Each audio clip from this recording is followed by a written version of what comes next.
Jayden Reed has moved into elite fantasy wide receiver territory with Jordan Love under center. We dig into our week 5 wide receiver and tight end rankings on today's episode of Locked On Fantasy Football.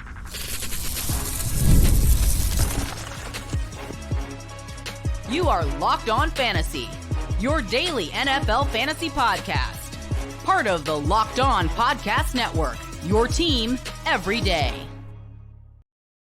Welcome into the Locked On Fantasy Football Podcast. I'm one of your co-hosts, Michelle Magdziuk, and when I'm not doing this, I'm a researcher and fantasy analyst with NFL Network. And I'm your other co-host, Vinnie Iyer, and when I'm not doing this, I'm writing about NFL fantasy and betting for sportingnews.com. This episode is brought to you by Prize Picks. Go to prizepicks.com/LockedOnNFL and use code all lowercase LockedOnNFL to win $50 instantly when you play $5. We hit on our running back and quarterback rankings, went all through those on yesterday's show. So it's time to discuss our wide receiver and tight end rankings for week 5. We're going to start at the top here with, our top 15-ish wide receivers. Then we'll dig into the rest of our wide receiver rankings and finish up with tight ends on today's show. So right at the top, I was going to put Malik Nabers, but it looks a little like he might be on the doubtful side to play, which will really stink. But I think Malik Nabers, if he's out there, he's playing whenever he's back, like he just needs to be ranked as the top guy because of how many targets and receptions he's getting in that offense. Now, your wide receiver one this week is Ja'Marr Chase. I actually have him down a little bit at wide receiver 6. Why so high on Chase this week against the Ravens? I guess you're much higher in Joe Burrow than me as well, so this makes sense. Yeah, maybe I'm throwing it back to the first big game they had together, and Ja'Marr Chase blew past 200 yards receiving. But this Ravens secondary is reeling coming in, and I also don't think they're going to be able to run on the Ravens all that much. And they could also get behind, right, with Derrick Henry and Lamar Jackson going nuts here against that run defense. They could be trailing, and there could be massive volume, 50-plus attempts in this game. And we haven't seen Ja'Marr Chase eat up targets the way he usually does. He hasn't really consistently hit double digits. He hasn't really come close to being involved as much as we thought, especially with T. Higgins out. But I've noticed one thing. The Bengals just seem to operate better when they have everyone on the field. It doesn't happen where they just shift to someone else and then they say, okay, Ja'Marr, you're involved. They like having Higgins on the other side, drawing in that attention. Ja'Marr Chase opens up. We saw that against the Panthers. He had the big play. We know he doesn't need a lot of targets, right? He's very efficient with Joe Burrow. He can make big plays. He can turn any ball into like a 70-yard touchdown, and he's good to go. So I really like him. I think he's coming on strong here. And we've had some injuries. I mean, Nabers is someone that we would have liked maybe a little bit higher this week. And look, CeeDee Lamb would be your default guy, but there's another guy we really like this week that's really high. And Michelle has him all the way up at 3, and I'm at 7. Yeah, Jayden Reed. This is I think he belongs this high up because when he's with Jordan Love, it's not just these 2 games this season, but I mean, these 2 games this season with Jordan Love, he's finished as the wide receiver 1 and the wide receiver 2 with over 130 receiving yards and at least a touchdown in both of those games played. But since week 10 of last year, remember, he was a rookie last year. So in the middle of his rookie season, since that time, Reed has averaged 18.1 fantasy points per game. Only 6 wide receivers have averaged more fantasy points per game than Reed in that span. CeeDee Lamb, Nico Collins, Amon-Ra St. Brown, Justin Jefferson, Deebo Samuel, and Tyreek Hill. That's elite status there for him. He's at his yards per reception this year are insane. And also against this Rams defense that's allowing a lot of huge chunk plays this year. I absolutely love Jayden Reed in this matchup, and I couldn't put him lower than 3. Yeah, I think he's going to explode again. And again, I can't believe this player was being drafted around wide receiver 25 through 35. It doesn't make any sense. I think there was too much concern about Christian Watson, maybe.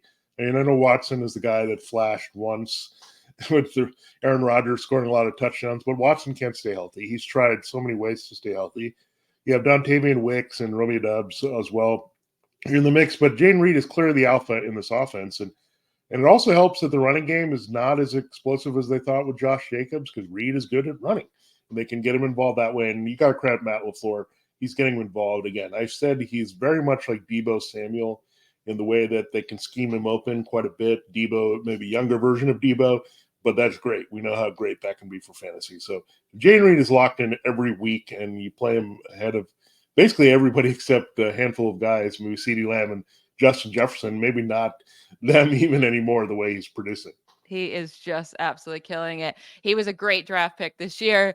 Now, DK Metcalf has been on fire. Obviously, we have them both ranked very highly this week. You have Nico Collins as their wide receiver 3. I'm actually a little bit down on him this week as well, as like this makes sense because I was also down on CJ Stroud on yesterday's show, but I have him at 10. He's obviously a must play. Like he's been killing it. He can have those huge plays, but the Bills have been the best defense in the league against downfield passes. They are a super zone heavy defense, and that is where CJ Stroud really struggles. His passer rating drops by 50 points compared to man versus zone, and then his completion percentage also drops by 10 points. So I'm expecting a rougher game from CJ Stroud, so that's why I have Nico Collins a bit lower. But again, like I said, he's a must play. Now, we both have Marvin Harrison Jr. ranked highly as well. I have him at 7. You have him all the way up at 5. I wanted to discuss this because are we being too kind to him? He's really only had one huge quarter, and the other 15 quarters combined, he's had 113 yards. Yeah, I think you have to say, though, that quarter does count in That fantasy. And we've seen a lot of fantasy days made in one quarter, right, before. So I look at this situation and say, excuse me, when you look at it, I mean, he is the number one. He's going to see the key targets no matter what. He's going to be a big scoring threat. We know that, right? Even if there's nothing else going on, they're going to look to him and throw to him in the end zone, which is great because we know he's going to rack up the touchdowns even when he has an off day. And Kyler Murray did have an off day, but this 49ers secondary, we've talked about their pass defense in general, is not this dominant force that's going to shut down everything. They do have Travarius Ward, but he also figured the 49ers offense should go off in this game. So we're hoping that they're forced to throw a lot with Kyler Murray. If he throws a lot, we'll see about Trey McBride if he can clear concussion and return this week. That actually might help him because that draws some attention from the coverage of the 49ers and it opened things up for Harrison. So I think McBride not being out there kind of hurt Harrison last week. And none of those other guys really stepped up like a Michael Wilson or anyone that we were thinking about. Hey, be a complimentary receiver to this guy. No, instead it was a lot of short passes to Greg Dortch that really didn't scare the defense. Yeah, the last 2 weeks, wide receiver 19, wide receiver 26. If he does that again, we might have to start lowering him just a little bit. He's still a fine play, but we're putting him up there with the elites, and I don't know if that's just too soon for him. Yeah, we haven't really seen that outside of the one quarter, but like you said, that quarter still counts. Now, Diontae Johnson is the player that I think this might be our biggest difference we've had about a guy this entire year with these rankings, with someone that I have ranked as a top 12 guy. He's wide receiver 12. You have him all the way down at wide receiver 31. Diontae Johnson has been killing it with Andy Dalton under center. 14 targets in week 3, 13 targets in week 4, a touchdown in both of those games. I just can't put a guy with that much volume low, even though he has a tougher matchup against the Bears. But like, even Tutu Atwell last week put up 82 receiving yards against the Bears. So I think I'm fine with Diontae Johnson at 12. He would be higher, but because of the matchup, I put him down just a little bit. How do you have him at wide receiver 30? I don't think I can ever put him in the top 12 here. It's just not going to happen for me. Like there's just so many other talented receivers on better offenses I'm going to go with. And I think he could see some shadow cover from Jalen Johnson. And I think Jalen Johnson can handle it pretty well in this game. And keep in mind, Atwell is a guy that moved around a little bit in the Rams offense. They can do that with Diontae Johnson too, but I just don't also think the Panthers offense with Dave Canales is going to figure things out and get somebody open the way that Sean McVay does in this game. I just don't see it. The Bears are motivated. They're at home. I think this is going to be a very tough game for everything except maybe the Panthers running game if they can stand it. Yeah, I don't know. I just think that volume, I have to have him up there. But I think Diontae Johnson's a very, very good play. Now, the opposite way where we're different on guys is you have DJ Moore up at wide receiver 13. I have him at wide receiver 22 against the Panthers. He has yet to shown us anything. Wide receiver 44, 31, 33, 36. I have no trust in Caleb Williams in this passing offense. And now with Keenan Allen back, his targets have gone down as well. So I just, I can't get him that high. And I think even maybe wide receiver 22 might be too high. Might even move him down more than that. Yeah, I mean, I look at that situation, and look, I do think that DJ Moore is going to keep in mind it's a revenge game. And you cannot forget about revenge games, especially with Diva wide receivers. The other one that you have to look at this week is Stephon Diggs. And Moore, I think, is a hardworking guy, kind of a nose to the grindstone type of receiver, but he's going to be well aware of what team is coming to Chicago this week, and he's going to command the ball. And I just see it happening. And the secondary is burnable with J.C. Horn and the rest here not playing all that well.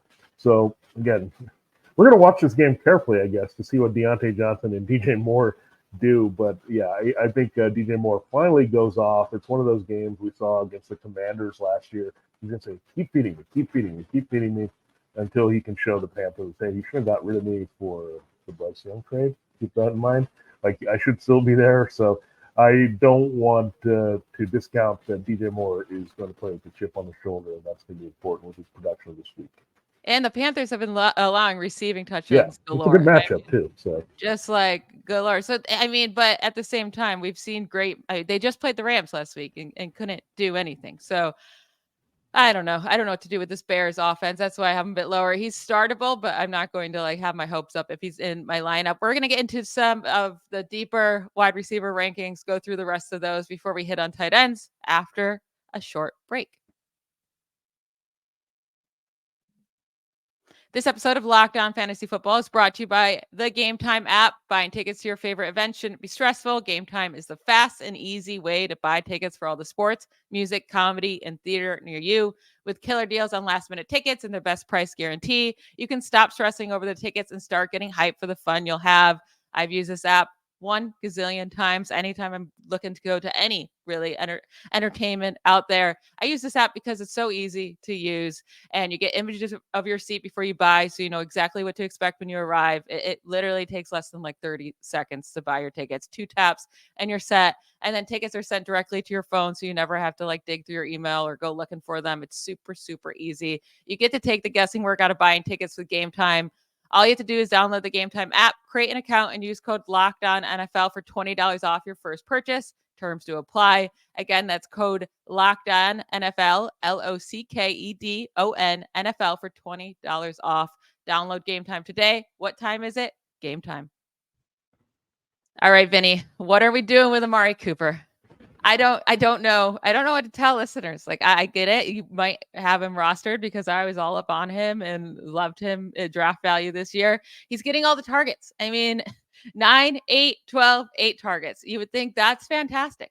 That means he's doing great, except he's only had one good fantasy day. And it was a really great one. But the other 3 have been insanely terrible. He's been killing you.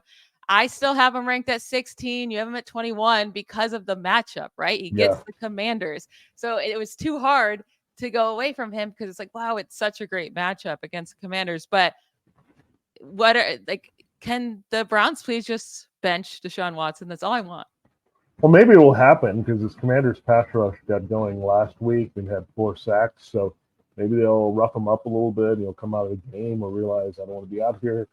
And it looks like he's already playing like he doesn't want to be out there. So that's just, let's be honest here. But when we look at Amari Cooper, I mean, he should get volume, right? You'd expect the Commanders' offense to keep moving the ball, doing what they're doing. It's not like the Browns have been a total shutdown defense this year. I mean, they've let kind of below average defenses move the ball, including the Giants, right? So I don't necessarily see the Browns being able to slow down a rookie quarterback, even if Daniel's out there. So I'm expecting volume. Cooper has to come through. I mean, if he can't come through this matchup, we're kind of lost all hope here. I mean, at least Marvin Harrison did come through with a touchdown last week, even though there wasn't much. So hoping for the best with Cooper. We need Jameis Winston there.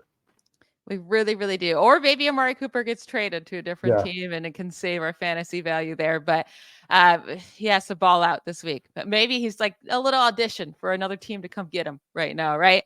Now, Brian Thomas Jr., I really like him this week. I have him at wide receiver 18 against the Colts. You're a little bit lower at wide receiver 27, but you still have him as a good flex play. He's having a great rookie season, right? For fantasy, especially with where you drafted him later in drafts.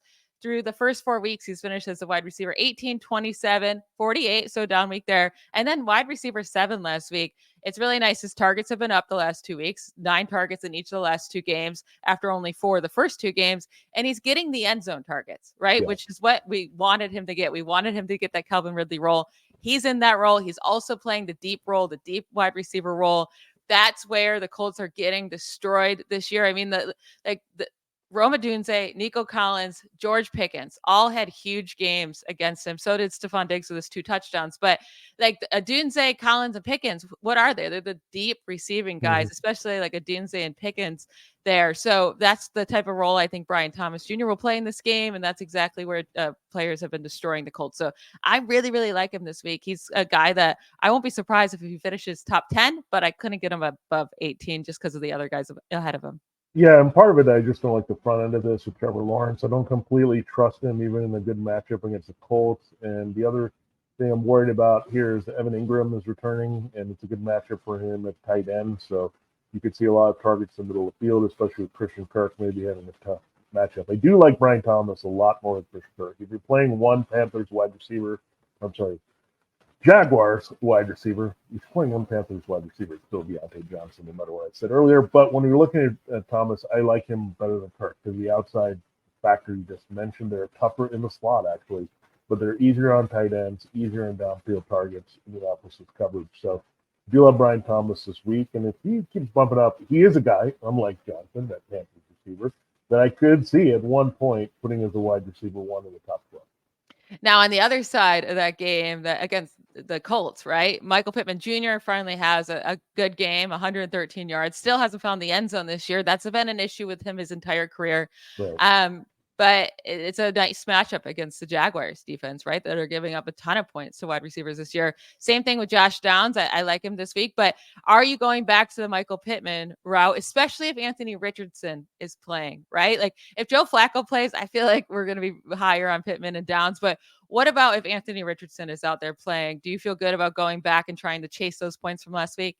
Yeah, quick update on Richardson. He had the hip pointer. He got limited practice in early in the week, so we'll see how that progresses. Jonathan Taylor looks a lot less likely to play, but there's a chance Richardson's out there.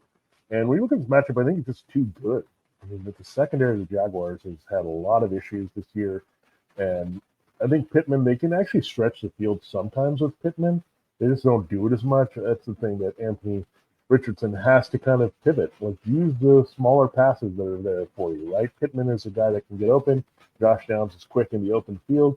You don't have to look for that deep ball and hold it and extend plays to make it happen. Sometimes you can get in a lot of trouble as a young quarterback doing that. So if he can just say, hey, Pittman's going to be open, I'm going to have Downs also pretty available to me whenever I want to throw there, I would open it up. And maybe the Taylor injury will prompt them to open it up a little bit more, because what if they come out and say, okay, we're going to stop this limited running game without Taylor, and then all of a sudden the Colts have to open it up. So I think that could definitely happen with Shane Steichen this week.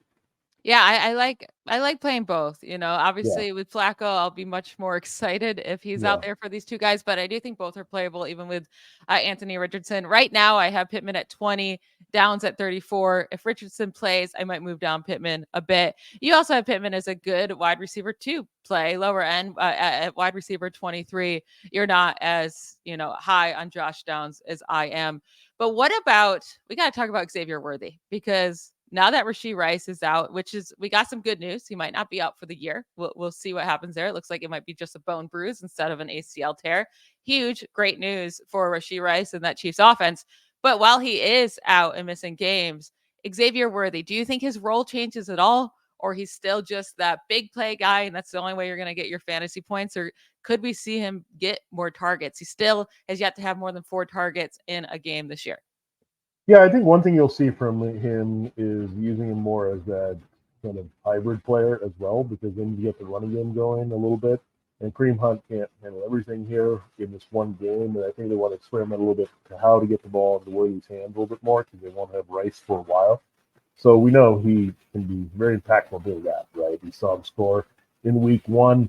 We saw him score last week on a big play ball. I think they're just going to say, this kid needs to grow up now, and we need to use him a lot. And he can do a lot more than he's shown with just the speed. So I think they're going to accelerate. I mean, there's not a lot of urgency right now for the Chiefs. I know there's been a lot of rumors on who they could trade for. Devontae Adams likely not coming there because of the Raiders thing and not going to division, but do you really want to Mark Cooper there? If you're a Chiefs person here, no. I think you say Xavier Worthy has a lot more upside. Let's try to get him involved. So it'll be interesting to watch. Michelle, we brought up Brian Thomas Jr. early, Xavier Worthy. I want to see how high they end up with all these situations kind of playing into their favor on both teams. Yeah, absolutely. And now we're going to jump into our tight end rankings. There's some things we have to discuss. Two big tight ends on bye with Sam Laporta. Dallas Goedert had the one big game, but we do have to figure out what tight ends we can trust this week, who we're going away from. Can we possibly keep putting Mark Andrews and Kyle Pitts back into our lineups? We will get into all of that to end today's show right after a quick break. This episode of Locked On Fantasy Football is brought to you by FanDuel Sportsbook, America's #1 sportsbook. It's week 5, so if you haven't gotten any action there, this is the time to get into it right now. You can start the second quarter of the season with a big return on FanDuel.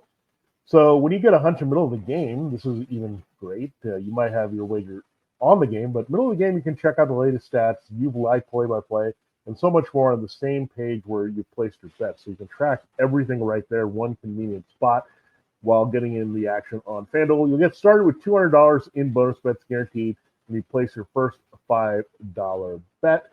Again, there's some games I really like this week. I do like the Steelers to cover at home against the Cowboys. I also think you're going to get good return on the Falcons tonight against the Buccaneers. So check those games out, the many bets that you can put on NFL on FanDuel. Check it out, FanDuel.com, America's #1 sportsbook. Get that $5 bet in to get that $200 in bonus bets today. All right, Michelle, it's time to close the show looking at the tight end rankings, and we have some notable tight ends off this week. Laporta. We have Dallas Goedert also out of the mix. So those are two guys that Sam Laporta has been disappointing, but he's still a guy that you would start. Dallas Goedert has been better than expected with the wide receiver injuries there. So those two are out of the equation. So where do we stand now? I think the biggest question is I think George Kittle lines up really well as the #1 because he's got Brock Purdy, who's at home. Now, Travis Kelce, he did rebound last week. Do you feel him as the #2 tight end on the board this week? I do, because it was nice to see his targets go up last week. He got 9 targets. He still hasn't got into the end zone this year, but that can be coming. Like, we know they're going to start to use Kelce around the end zone. They have to do that. Like, he's been so good at it. So, like, I feel good about Kelce, especially now with Rashee Rice out. Like, his targets will be there. I do think the touchdowns will come. The Saints have typically not been a great matchup for tight ends, but, like, Goddard had a huge game against them. And then they really haven't played anyone else. They got to play the Cowboys when Jake Ferguson wasn't there. They played the Panthers. They don't have a tight end. And they played the Falcons, who at this point, we don't know if they have a good tight end in Kyle Pitts, but they certainly do not use them. So I'm not worried about the matchup. I'm going with Kelce right there. Now, Jake Ferguson, who I just brought up, every week starter. He's just one of those safer tight ends. It's not always going to be super exciting, but he's safe with the workload he gets. Now, Brock Bowers, he's had some disappointing weeks after having 2 really good weeks. I feel like with the options you have, you're not going to go away from him, but do you feel good that he can bounce back here after, disappointing for 2 straight weeks? Yeah, on paper, I think it's a good matchup, but I think if we think the Raiders have been underachieving based on their matchup, right? Part of it is the talent at quarterback. Gardner Minshew is still a little questionable here. They're trying to figure out what they're doing at wide receiver. We thought it was going to be a big game for Bowers last week and a good matchup against the Browns, but it didn't happen because we had Devontae Adams out, and they were like, okay, let's get Trey Tucker involved. Let's get these other guys involved. So I don't know. They need to keep Brock Bowers getting that steady dose of targets. It is a good matchup. That's how you beat the Broncos. It's harder to throw on their corners. So we didn't see the Jets take advantage of that at all with Tyler Conklin last week, but Bowers is a much bigger part of the offensive game plan and the passing game for the Raiders than Conklin is with the Jets. So I think he'll rebound, but for the foreseeable future, you got to put him as a top 4, top 3 tight end. I mean, he's just getting too much volume in his position. He's been struggling overall. Now, luckily, we're getting back to it looks like, anyways, that we're getting back to tight ends that have been missing for a while with injury. Evan Engram, and he, like you mentioned, he gets a nice matchup against the Colts, and David Njoku against Washington this week. Are you just throwing them right back into your lineups? Because I kind of think you have to, right? There's no one else out there. They give you hope that they can get the targets. I actually have much more hope in David Njoku this week. I think the Browns offense is really missing that second guy. I don't think it's Jerry Jeudy. It can't be Elijah Moore. And Amari Cooper might be better if they have David Njoku there. Deshaun Watson should be better with Njoku there. So I'm happy to play David Njoku this week. Evan Engram is just kind of a volume play like he always is.